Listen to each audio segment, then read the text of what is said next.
I'm just going to read a couple of those words again that Ben read earlier. So just the first 3 verses. A psalm of David. The Lord is my shepherd, I shall not want. He makes me lie down in green pastures.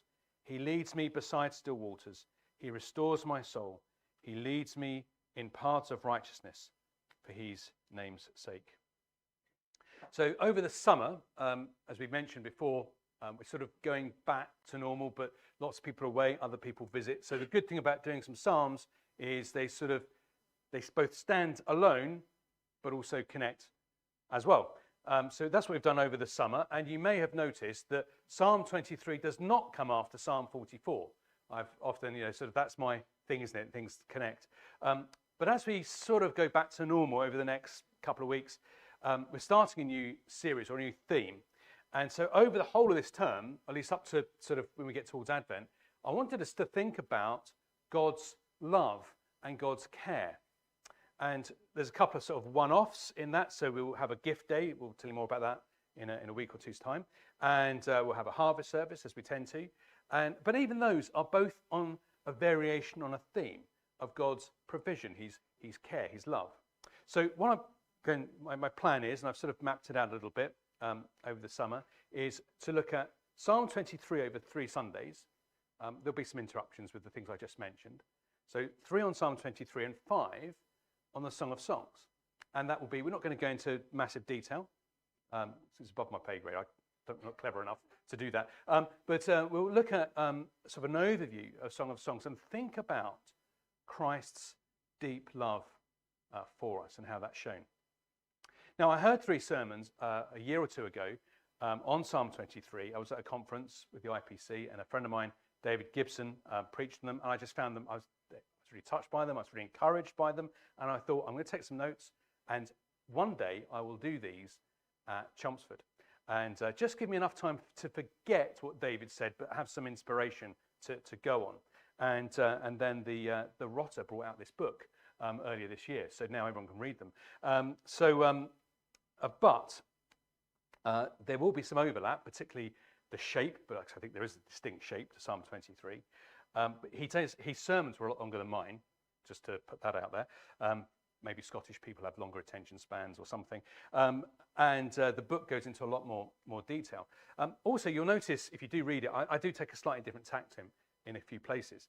But maybe if you want to, it's a good thing to sort of have as a devotional time, is to read David's book. And hopefully my sermons, David's book, will sort of complement each other. And then at the end of each one, we'll sing a different version that we know of Psalm 23. So that's the plan. So as Ben mentioned, this is one of the best known bits of the whole Bible. It's often used at funerals. You go to a funeral chapel and some of the hymn books virtually open on Psalm 23. It's the hymn everyone knows. But it's about life, by and large. It's about living with the Lord as your shepherd. They're beautiful words. It's lovely to sing in most of the many versions that are out there. And I guess between us, we probably know a dozen. And in my time at CPC, I'm pretty sure, I look back on my computer and online, I thought I'd preached on this before. I definitely have preached on it somewhere before, but apparently not. But I know that Palmer, Hugo and Fran have all preached on this, all said standalone things. So perhaps it's over familiar and the images just wash over us. And it's still comforting and nice, but we might miss some of the things in there. So we're just going to go a bit slower and focus on a couple of those things. We'll think about what a shepherd is like. I'm not going to do this all in one go, but we'll think about what a shepherd is like, why use this image. And what we'll notice as we go through each time is how David is using ideas from Moses. Now, David didn't just go, in fact, just notice as we're singing a song that A.T. wrote, AT wasn't entirely original in a good way. He was drawing on things from like Psalm 23, for example. And so David does the same thing. David doesn't just conjure up Psalm 23. He draws from Moses and the Exodus. And we'll notice that it is David, King David, the anointed one of Christ, singing. And that points us to Jesus and his relationship to his Father. And then we'll notice how Jesus uses it and how it's about Jesus. So here's where we're going over those three sessions. So today we think about the sheep and the shepherd. And the next one we'll think of the traveller and his companion. And the last time we look at it, we'll think of the guest and the host. And the point, as I've said, is to think about the comfort and care that Christ has for us. So this week, sheep and shepherd, and we're going to answer these questions from the psalm about our shepherd. Who is he? What does he provide? Where does he lead us? Okay. So first, who is he? Verse 1. The Lord is my shepherd. I shall not want. The Lord is my shepherd. Of all who could care for us and protect us, it is the Lord himself. So we all actually, whether you like this or not, or know this or not, we all hide behind something or someone or follow someone. We're natural sheep, but we are to follow the Lord. And we need to think who this Lord is. The Lord is the covenant name for God. It's the name that he used to reveal himself to Moses at Exodus chapter 3. So the name comes up in Genesis, but it's that chapter that we recorded how he reveals himself as that name. So a bit of homework later is read Exodus 3 thinking about Psalm 23. You know, have both pages open and read both in light of the other. So God reveals himself as the Lord. The Hebrew, you probably heard this, the Hebrew word is something like Yahweh. We don't even know, we know how it's spelt, we don't know quite how it's pronounced. Comes up in some English versions as Jehovah, but it's Yahweh. And it translates something like, I am who I am, or I am who I will be, or I will be who I will, or something like that, some variation. So it's a very simple word. It comes from the word to be, but the tense is open, which makes it mysterious. So there in Exodus 3, Moses has asked God to reveal himself. He's introduced himself as I am. Moses, I've thought about this before, but Moses now knows God better, but it's deeper and more mysterious. And that is clear for us, isn't it? The more we know of God, the closer we come, in a sense, the more we see that we need to know and that we don't know. And so here he is saying, I am the existent one who always was and always will be, that all things come from me. And that's important when we come to him as shepherd, because he's not like us. We are reliant. You know, think about the most obvious level. This is true, right? We were born. You know, I didn't one day just go, I declare myself. You know, I was born and became aware. I was brought up. You know, you're all brought up all in different ways, and we eat and we sleep, and eventually we die. But Exodus 3, as we see that God is different to that. And so he reveals his name from a burning bush. Although it's not a burning bush, is it? Friends of ours had come back from that area and said, oh, we saw a burning bush. There's all these burning bushes everywhere. And the first readers knew that. The striking thing is it's not a burning bush. It's on fire, but not burning. See, God's fire does not need wood. You like fire, you need some source of energy, but God's fire doesn't, because he is the source of his own fire. And this is your shepherd. We follow and we depend on him. And the Lord depends on no one. And so that means that we can rely on him like no other. And he is my shepherd. Not just a shepherd, not even the shepherd, but my shepherd. And if he's my shepherd, what does that make me? A sheep. You are a sheep. Now, what are sheep like? Well, they are silly. You don't see sheep on Mastermind. They're silly. They are vulnerable. They don't last long by themselves. They're in need of food and protection, and more of that later and throughout the series. And you see those bands, don't you, which says, what would Jesus do? Which is fair enough question to ask. But the first thing you have to work out, the first thing you have to notice is that you're not Jesus. Not just what would Jesus do, but you're not like him in a number of ways. You are a silly sheep. And that's problem that Christians often have, ministers and others who step into some sort of role, is first they need to see their own need and that ongoing need. But notice all as well, when he says my, who is speaking my? Well, it's David, the king of Israel, Israel's shepherd. The Christ needs a shepherd. And as with all these Psalms of David, which is most of the first 41 Psalms, most of them have this of David before them. And when we hear that, we're hearing the King of Israel, the Christ. We're hearing Jesus sing them. So here is the Christ on David's throne, the greater Son. And Jesus calls out to his Father as his shepherd. So every experience that we're going to go through Psalm 23, Jesus went through first, and then we follow him. And we call out through him. But, and it's interesting because Ben and I didn't collaborate more than I'm saying I'm going to preach on this. He drew our attention already to John 10. John 10:11, again, more homework. Read Exodus 3, read Psalm 23, read John 10, read them together and let them interpret each other. You get some interesting things. So verse 11 says this, Jesus speaking, I am the good shepherd. The good shepherd lays down his life for the sheep. So Jesus identifies himself as this good shepherd. How do we know he speaks the truth? Because he lays down his life for his sheep. That's for you. And so we see him follow the path of Psalm 23, and we follow him, which means, as it says here, I shall not want. Literally, it means I lack nothing. Christ is the all-sufficient shepherd. He doesn't need you. He's the all-sufficient one, meaning you have all that you need in him. Anything you feel that's being withheld from you is done due to his wisdom and care.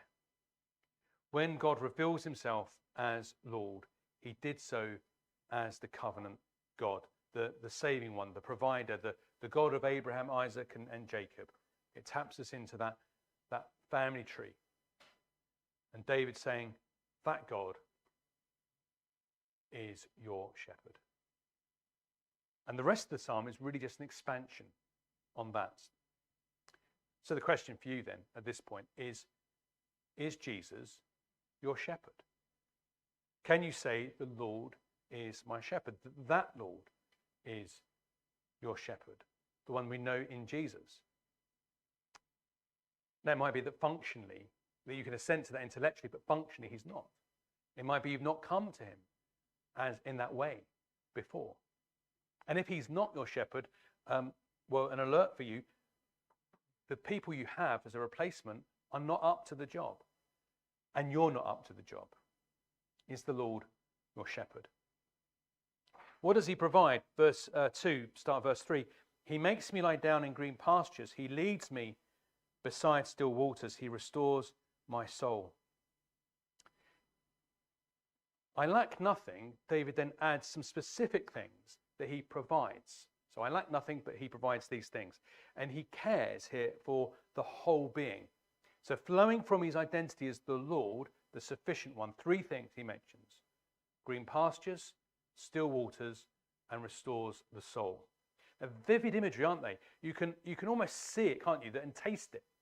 You can imagine a shepherd and his sheep in the hot Middle East coming to these things. In the dry wilderness, they find some greenery, some water, and are restored. And notice it says, lie. Lie in green pastures. Have you ever tried to make a sheep lie down? I'm guessing not. I'm told, good luck with that.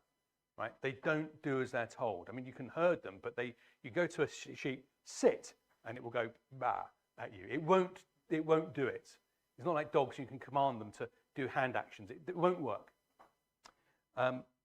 That's because sheep are often quite edgy. They're not very cooperative. For a sheep to lie down, as no doubt you've seen just driving around, they need to do that. They need to feel very secure. And they also need a lot of room. Crowded sheep don't lie down. They need to have space before they feel confident to lie down. You get the picture. Again, he's using words from the Exodus. God leads Israel out of captivity in Egypt, through the wilderness, through the desert, and into the promised land, into a place of abundance. And en route, what did he do? He protected them, and he fed them with bread from heaven, and he leads them to still waters. And we see this in Jesus' life, haven't we? He wandered in.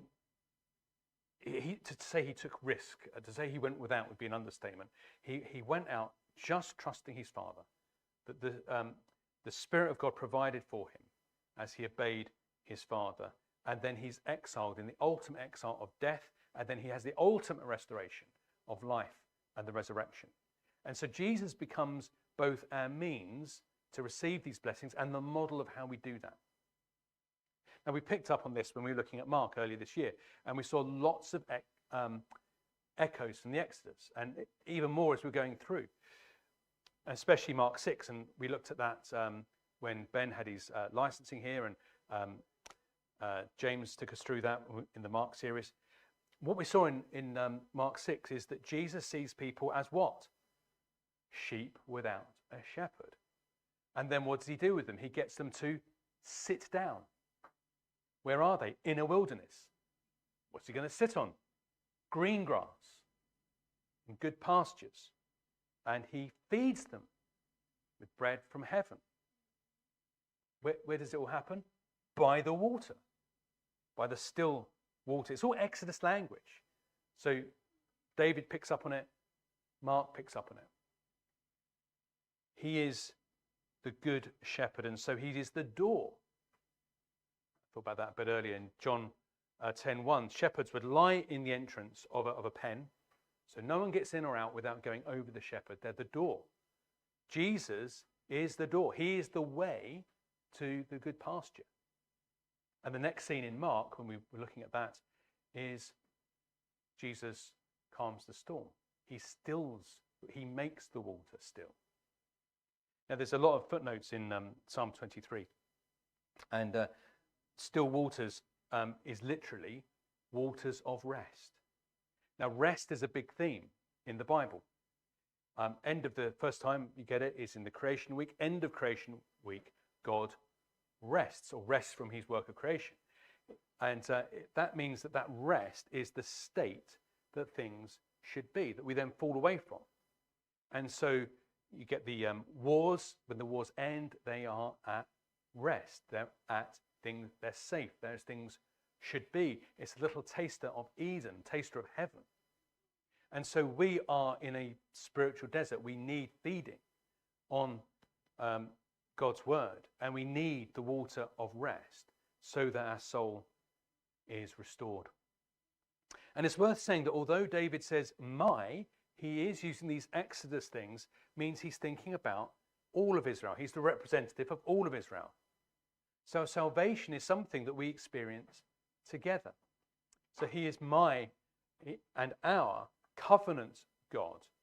And this is what the singing Psalm 23 is about, is we're singing about our collective experience. And not just our experience, but through the ages. Not just my experience. So what we tap into as we sing Psalm 23, or any psalm, is we sing with God's people through the ages. That's why we've sung a couple of modern songs today, but why we sing old ones as well.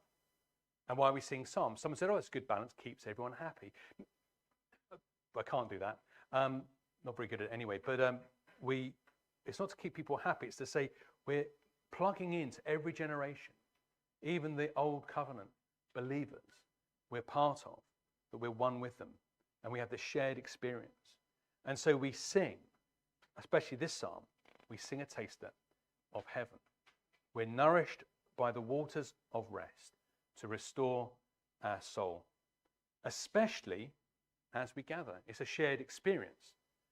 Now, interesting, Jewish writers and Christian writers on this phrase in Psalm 23 all take us to the Sabbath, the command we have to have a day of rest. Now, that's a strange thing. It's in the news this week that they're talking about introducing a 4-day week.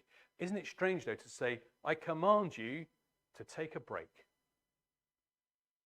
That's the what that command is. To pause and rest in your shepherd. A reminder that you cannot work your way to him. You have to rest for him to restore you. Now, if Jesus is your shepherd, he restores your soul. Now, we've worked out that Psalm 23 is not after 44, but it is between 22 and 24. So Psalm 22 is about the cross and about the suffering of the Messiah. And 24 is about him entering God's presence, about the ascension, and he takes us there. So you have the depths of the cross, the heights of the ascension, the route you get there, Psalm 23. Follow the shepherd, and he refreshes you on your journey. He went through that route. We go through that route. So slow down, pause, and stop. There's lots of things to do as a church, as a Christian. But today of all days, slow down, pause, stop. Jesus said in Matthew's Gospel, "Come to me, all who are weary and burdened, and I will give you rest." Come to Jesus, be restored, especially today. Come and rest. And rest doesn't mean put your feet up. I know many of us at church joke about the day of rest, busiest day of the week. But there is a rest as we worship, beginning end of the day, spend time together, and come and be restored. Where does he lead? End of verse 3. He leads me in paths of righteousness for his name's sake.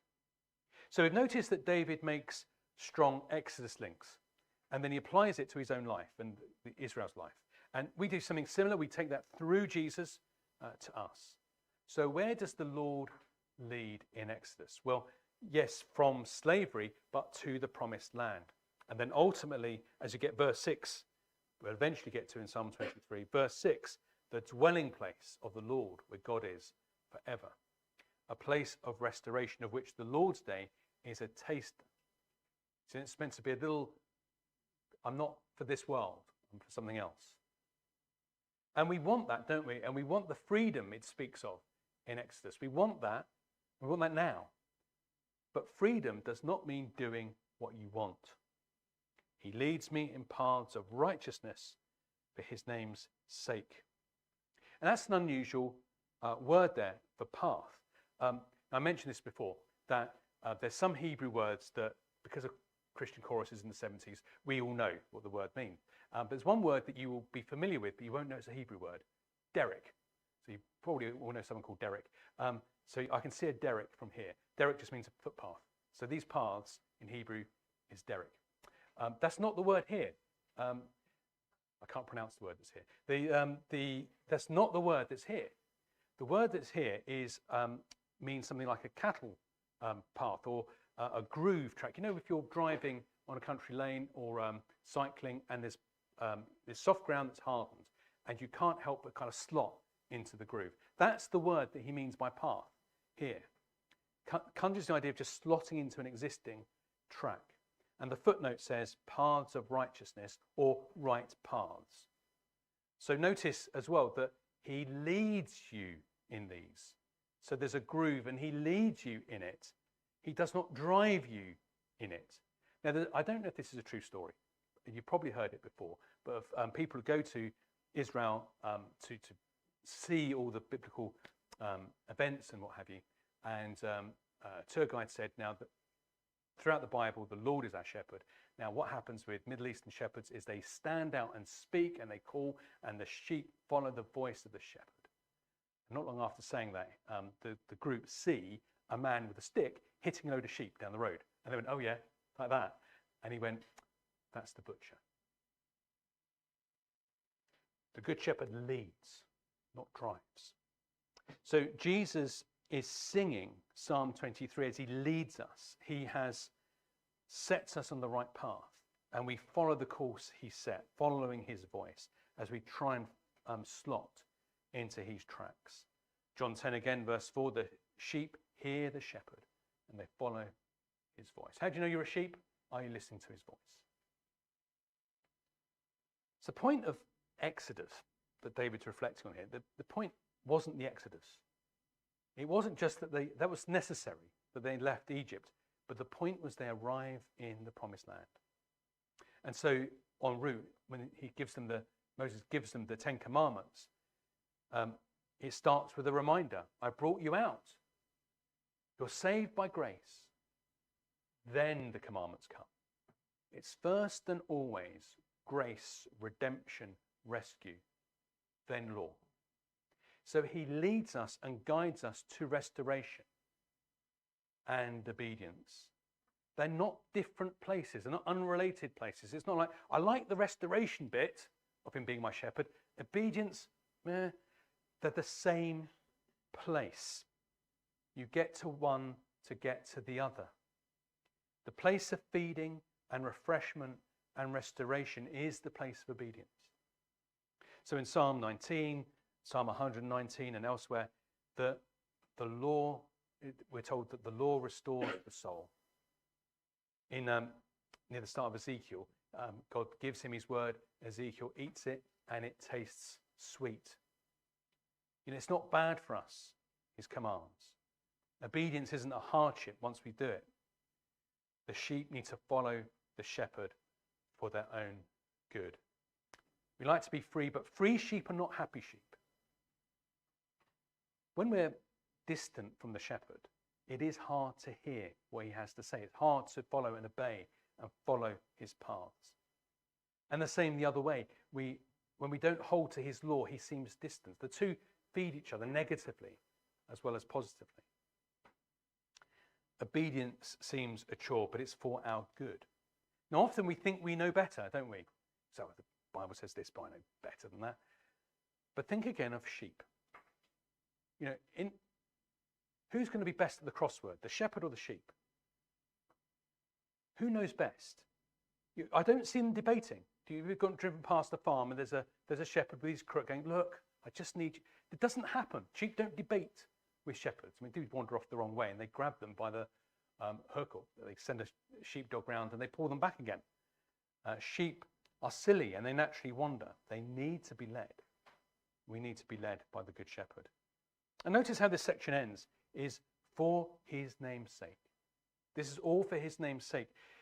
It's like saying, hallowed be your name. So first we need to hear this from Jesus' lips, don't we? We see in the Gospels how he always acts for his Father's glory. We keep seeing that in the Gospels, don't we? That the Father and the Son and the Spirit each glorify the other. They all act for the other's glory. And we're called into that. The Good Shepherd will lead you for his glory. Now, it is for his glory that you are fed and refreshed and restored, and that you are brought to safety and to obey. Now, normally if a shepherd was out for his own glory, that would be a bad thing, for the sheep at least. But when God acts for his own glory, because God is three, when God acts for his own glory, it is a selfless act. And that means that we're kind of brought into this thing, aren't we? These things that we've thought about, he will act consistently with and follow through for his name's sake. So there are times that we feel lost and that everything's a bit pointless and that we're afraid or fearful or tired or whatever it might be. Are we over-functioning? Have you forgotten who you are? You're a silly sheep. I've never seen a sheep in a field with a spreadsheet going, I wonder if the shepherd's making ends meet. Have you forgotten your shepherd? And that's why often perhaps we feel a disappointment with ourselves, with others, with situations. Maybe it's because we've not come again to Jesus as the Good Shepherd.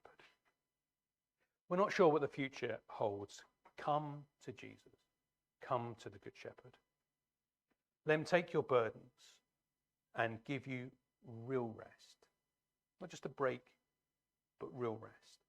That he will feed you and refresh you and restore you now and ultimately. Let him lead you in right paths. Come to Jesus again or for the first time.